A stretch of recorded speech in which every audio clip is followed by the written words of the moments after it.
आपका फिर से स्वागत है ILB एजुकेशन में। आज हम पढ़ने वाले हैं sexual reproduction in flowering plant. हमने पिछले वीडियोस में जान लिया है कि सेक्सुअल रिप्रोडक्शन क्या है। It is the fusion of haploid male and female gamete to form diploid zygote which give rise to diploid individual. मतलब कि हैप्लॉइड मेल और फीमेल गैमेट फ्यूज होकर डिप्लॉइड जाइगोट बनाता है, जिससे डिप्लॉइड इंडिविजुअल डेवलप होता है। फ्लावरिंग प्लांट ऐसे प्लांट्स को कहते हैं जिसमें फूल होते हैं, जिनको बायोलॉजिकली फेनेरोगैम्स भी कहा जाता है। फ्लावर्स आपने देखा ही है कितने अट्रैक्टिव होते हैं। ये रेड, ऑरेंज, येलो, पर्पल, बहुत तरह के कलर्स में पाए जाते हैं और ये बहुत खूबसूरत दिखते हैं। Flowers are the modified shoot and it is also the site of sexual reproduction. यानी कि फ्लावरिंग प्लांट में सेक्सुअल रिप्रोडक्शन फ्लावर्स में ही होता है। मतलब कि फ्लावर्स ही प्लांट्स के वो पार्ट होते हैं जिसमें मेल और फीमेल रिप्रोडक्टिव ऑर्गन्स पाए जाते हैं, जहाँ पर मेल फीमेल गैमेट का फॉर्मेशन होता है, फ्यूजन होता है और जाइगोट का भी फॉर्मेशन होता है। तो अभी हम देख लेते हैं, एक शॉर्ट रिव्यू लेते हैं कि फूल कैसे दिखते हैं, उसके कौन कौन से पार्ट होते हैं। हालांकि आपने ये क्लास 11 में पढ़ा है, लेकिन अभी हम फिर से इसे थोड़ा सा रिकैप करेंगे। फ्लावर के डायग्राम में आप देख पा रहे हैं कि फ्लावर का जो बेस है उसे कहते हैं थैलेमस, जो कि स्टॉक और रिसेप्टिकल से मिलकर बना हुआ है। Stock is the cylinder part और जो रिसेप्टिकल है वो कप लाइक पार्ट है। इसी थैलेमस के ऊपर फूल के चारों वर्ल्स रहते हैं, लाई करते हैं। एक फूल के 4 वर्ल्स होते हैं, कैलिक्स, कोरोला, एंड्रोशियम और गाइनोशियम। कैलिक्स के यूनिट का नाम है सेपल, कोरोला के यूनिट का नाम है पेटल, एंड्रोशियम के यूनिट का नाम स्टैमेन, वेरस गाइनोशियम का कार्पल है। सेपल जैसा कि आपको पता है ग्रीन कलर का पार्ट होता है जो फोटोसिंथेसिस में हेल्प करके फूड तैयार करता है। पेटल्स बहुत कलरफुल होते हैं और very colour like red, yellow, और ये पॉलिनेटिंग एजेंट को अट्रैक्ट करने का काम करते हैं। एंड्रोशियम, गाइनोशियम, इनको रिप्रोडक्टिव वर्ल्स कहा जाता है। एंड्रोशियम का यूनिट स्टैमेन है, जो कि आप यहाँ पे देख पा रहे हैं। इसके 2 पार्ट होते हैं, एंथर और फिलामेंट। whereas गाइनोशियम के 3 पार्ट होते हैं, stigma, style and ovary. Ovary basal part है, स्टाइल इलॉन्गेटेड पार्ट है, स्टिग्मा टर्मिनल पार्ट है। एंथर के अंदर मेल गैमेट का फॉर्मेशन होता है, whereas ओवरी के अंदर फीमेल गैमेट का फॉर्मेशन होता है। अब हम स्ट्रक्चर ऑफ स्टैमेन के बारे में पढ़ेंगे। जैसा कि हमें पता है कि एक स्टैमेन के 2 हिस्से होते हैं, एंथर और filament. Anther terminal globose part होता है जो कि 2 लोब से मिलकर बना होता है और इसीलिए इसे बाइलोब कहते हैं। एंथर एक इलॉन्गेटेड स्लेंडर स्टॉक से जुड़ा हुआ रहता है जिसे फिलामेंट कहते हैं। एंथर फिलामेंट से यहाँ पर जुड़ा रहता है with the help of connector, और ये अपने प्रॉक्सिमल एंड यानी कि फिलामेंट अपने प्रॉक्सिमल एंड पर थैलेमस से जुड़ा रहता है या फ्लावर्स के पेटल से जुड़ा रहता है, जैसे कि हम धतूरा में देख सकते हैं। जब हम एंथर का क्रॉस सेक्शन करेंगे तो हमें वो स्ट्रक्चर नज़र आता है, जिससे हमें पता चलता है कि एक एंथर के ये 2 लोब हैं। इस दोनों लोब के अंदर एक एक थिका होता है, ये एक थिका और ये एक थिका, और इसीलिए इसे डाइथिकस कहते हैं। हर एक थिका में एक एक माइक्रोस्पोरेंजिया होता है at its corner, and so we can say that कि एंथर के चारों कॉर्नर्स में एक एक माइक्रोस्पोरेंजिया होते हैं और इसीलिए इसे टेट्रास्पोरेंजिएट कहते हैं। ये माइक्रोस्पोरेंजिया बाद में पॉलन सैक में डेवलप हो जाता है, जिसके अंदर पॉलन ग्रेन्स बनते हैं। और ये जो पॉलन सैक है ये एंथर के लॉन्गिट्यूडिनली रन करता है। That means pollen sac extend longitudinally with the entire length of anther. Pollen grains बनने के बाद ये बाहर आते हैं by the dehiscence of and pollen sacs rupture at this line of dehiscence and pollen grains comes out। यानी कि pollen sac इस line of dehiscence के तरफ से रप्चर होता है, वो फटता है और ये pollen grains बाहर आते हैं। अब हम स्ट्रक्चर ऑफ माइक्रोस्पोरेंजिया पढ़ेंगे। यहाँ पे हम 2 पिक्चर देख पा रहे हैं, एक है टीएस ऑफ यंग एंथर और दूसरा है माइक्रोस्पोरेंजियम का एनलार्ज व्यू।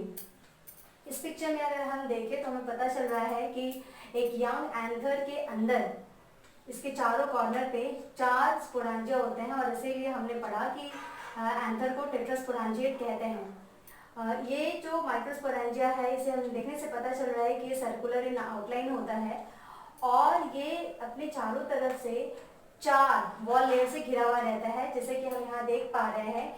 ये आउटर मोस्ट लेयर है, this is the outer most layer which is called epidermis. इसके ठीक अंदर में ये वाला लेयर है एंडोथेसियम।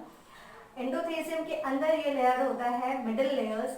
एपिडर्मिस, एंडोथेसियम और मिडल लेयर्स, ये तीनों ही प्रोटेक्टिव लेयर्स हैं और ये स्पोरोजेनस टिश्यू को में बनने वाले पॉलन ग्रेन्स को प्रोटेक्शन प्रोवाइड करते हैं। साथ ही साथ ये एंथर के डेहिसेंस में भी मदद करते हैं जिससे कि पॉलन ग्रेन बाहर आ सके। माइक्रोस्पोरांजियम का ये इनर मोस्ट लेयर है, that is called tapetum.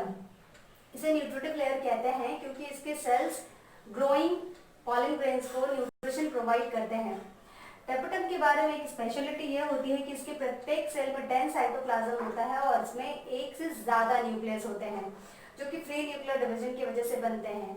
Free nuclear division एक ऐसा डिवीजन है जिसमें सेल वॉल का फॉर्मेशन नहीं होता है लेकिन न्यूक्लियस डिवाइड होता है। तो ये जो टेपिटम है, टेपिटम ऐसे सेल से बना होता है जिसमें एक से ज़्यादा न्यूक्लियस होते हैं और ये न्यूट्रिटिव लेयर इसलिए कहे जाते हैं क्योंकि ये ग्रोइंग पॉलन ग्रेन्स को न्यूट्रिशन प्रोवाइड करते हैं। सेंटर पे हम देख पा रहे हैं इस टिश्यू को स्पोरोजेनस टिश्यू नाम दिया गया है क्योंकि यंग एंथर के में माइक्रोस्पोरेंजिया के सेंटर पे कुछ ग्रुप ऑफ होमोजेनस सेल्स होते हैं जो एक तरह के ही होते हैं और ये डिप्लॉयड इन नेचर होते हैं। स्पोरोजेनस टिश्यू से में ही माइक्रोस्पोरोजेनेसिस होता है, यानी कि मेयोसिस सेल डिवीजन होता है और माइक्रोस्पोर का फॉर्मेशन होता है। तो ये वाले पिक्चर को अगर हम एनलार्ज व्यू में देखें तो वहाँ पे ये कुछ ऐसा नज़र आ रहा है। यहाँ पे भी हम देख पा रहे हैं आउटर मोस्ट लेयर है एपिडर्मिस, ये आउटर मोस्ट लेयर है एपिडर्मिस। इसके ठीक नीचे ये जो सेटेड पोर्शन मैंने दिखाया है to distinguish, that is endothecium. इसके नीचे ये 2 लेयर का बना हुआ है मिडिल लेयर और इसके नीचे जो ये सेल्स दिख रहे हैं ये है tapetum, that is a nutritive layer. Tapetum के अंदर की तरफ ये माइक्रोस्पोर मदर सेल है, that forms the sporogenous tissue और बाद में इसी माइक्रोस्पोर मदर सेल से माइक्रोस्पोर का फॉर्मेशन होता है। अब हम देखेंगे कि माइक्रोस्पोर यानी कि पॉलन ग्रेन का फॉर्मेशन माइक्रोस्पोर मदर सेल से माइक्रोस्पोरेंजियम के अंदर कैसे होता है। तो जैसे कि हम देख पा रहे हैं माइक्रोस्पोरोजेनेसिस 2 वर्ड से मिलकर बना होता है, माइक्रोस्पोर एंड जेनेसिस। जेनेसिस का मतलब है to produce. So the process of formation of microspore, that is haploid microspore from diploid microspore mother cell by meiosis cell division is called microsporogenesis. यानी कि माइक्रोस्पोर मदर सेल से microspore बनने का process ही है माइक्रोस्पोरोजेनेसिस, जो कि meiosis cell division के थ्रू होता है। अब इसको हम बहुत ही आसानी से एक फ्लो चार्ट के थ्रू पढ़ेंगे। हमने अभी थोड़ी देर पहले एंथर के स्ट्रक्चर के बारे में देखा था, तो हमने देखा कि एंथर के क्रॉस सेक्शन में एंथर 2 लोब से बना हुआ है और उसके हर एक कॉर्नर पे माइक्रोस्पोरांजियम होते हैं। जब एंथर मैच्योर और डेवलप हो जाता है तो उसके अंदर स्पोरोजेनस टिश्यू से माइक्रोस्पोर मदर सेल या पॉलन मदर सेल का फॉर्मेशन होता है जो कि डिप्लॉयड होता है। इस एमएमसी या पीएमसी में मेयोसिस सेल डिवीजन होता है और हैप्लॉइड माइक्रोस्पोर टेट्राड का फॉर्मेशन होता है। हैप्लॉइड माइक्रोस्पोर क्यों बनता है? क्योंकि मेयोसिस सेल डिवीजन हो रहा है, मदर सेल से डॉटर सेल जब बनता है तो क्रोमोसोम की संख्या आधी हो जाती है। ये माइक्रोस्पोर टेट्राड डिसोशिएट होकर माइक्रोस्पोर या पॉलन ग्रेन्स बनाता है जब एंथर मैच्योर होकर डिहाइड्रेट होने लगता है, यानी कि उससे पानी थोड़ा सूखने लगता है। ये पॉलन ग्रेन्स सेवरल थाउजेंड की संख्या में माइक्रोस्पोरेंजियम के अंदर बनते हैं और ये एंथर जब डेहिसेंस होता है उसका और तो पॉलन ग्रेन्स रिलीज हो जाते हैं। तो यहाँ पर याद रखने वाली बात यह है कि एंथर के अंदर माइक्रोस्पोरेंजियम होता है जिसके अंदर माइक्रोस्पोर मदर सेल या पॉलन मदर सेल है जो डिप्लॉयड होता है। इसमें मेयोसिस सेल डिवीजन हुआ जिससे हैप्लॉइड माइक्रोस्पोर बना। इसे माइक्रोस्पोर टेट्राड इसलिए कहते हैं क्योंकि 4 माइक्रोस्पोर एक क्लस्टर बनाकर एक साथ रहते हैं और इसीलिए इसे माइक्रोस्पोर टेट्राड कहा जाता है। माइक्रोस्पोर टेट्राड एक दूसरे से अलग होकर माइक्रोस्पोर्स बनाते हैं, जिसे कि पॉलन ग्रेन भी कहा जाता है, जब एंथर डिहाइड्रेट होने लगता है। और यही पॉलन ग्रेन रिलीज हो जाता है जब एंथर डेhiscence होता है, यानी कि उसके माइक्रोस्पोरेंजियम के जो बाहर की तरफ 3 लेयर थे, एपिडर्मिस, एंडोथेसियम और मिडल लेयर्स, ये तीनों जब फटते हैं तो पॉलन ग्रेन्स बाहर आ जाता है। इस तरह से पॉलन ग्रेन का फॉर्मेशन हो जाता है। अब हम पॉलन ग्रेन के स्ट्रक्चर के बारे में पढ़ेंगे। जैसा कि आप डायग्राम में देख पा रहे हैं, पॉलन ग्रेन का शेप स्फेरिकल होता है। ये 2 लेयर से घिरा हुआ रहता है, outer exine and the inner एंटाइन। Exine बहुत ही टफ लेयर है which is made up of sporopollenin. ये हाईली रेसिस्टेंट ऑर्गेनिक मटेरियल है जो कि high temperature, strong acids and alkali में भी नष्ट नहीं होता है, और इसीलिए पॉलन ग्रेन फॉसिलाइज्ड हो जाते हैं। एक्साइन पे ही एक जगह स्पोरोपोलेनिन एब्सेंट रहता है, creating a pore like structure that is called germ pour.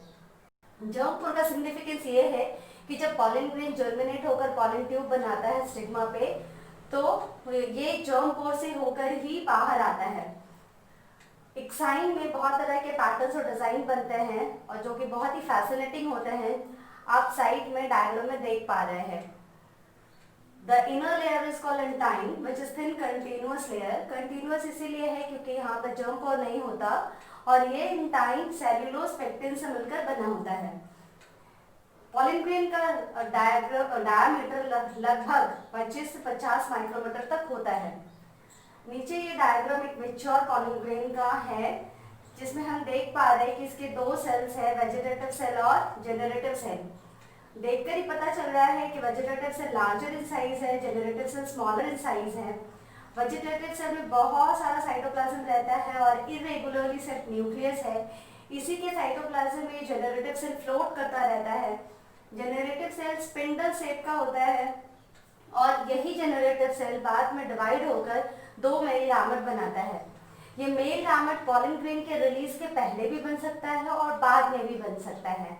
And accordingly pollen grains are released in 3-celled stage और 2-celled स्टेज। ज्यादातर प्लांट्स में, लगभग 60% प्लांट्स में, pollen grains are released in 2-celled stage having vegetative cell and generative cell, but in 40% of plants the pollen grains are released in 3-celled stage having a vegetative cell and 2 male gametes. pollen grain ही वो part है plant का जिसमें mail गामेट बनता है। अब हम significance of pollen grains के बारे में पढ़ेंगे। पॉलन ग्रेन्स जैसे कि आपने पढ़ा कि इसमें मेल गामेट का फॉर्मेशन होता है और ये प्लांट्स में सेक्सुअल रिप्रोडक्शन के लिए बहुत ज़रूरी है, लेकिन ये ह्यूमन बीइंग को भी कई तरह से अफेक्ट करता है। जैसे कि कुछ स्पीसीज़ के पॉलन ग्रेन्स मैन में एलर्जी और ब्रोंकियल एफ्लिक्शन तक क्रिएट कर सकते हैं, जिसके वजह से एस्थमा और ब्रोंकाइटिस जैसी बीमारियां हो जाती हैं। जैसे इसका एक एग्जांपल है कैरेट ग्रास यानी कि पार्थेनियम, जो वीट प्लांट के साथ विदेशों से भारत में आ गया था, और ये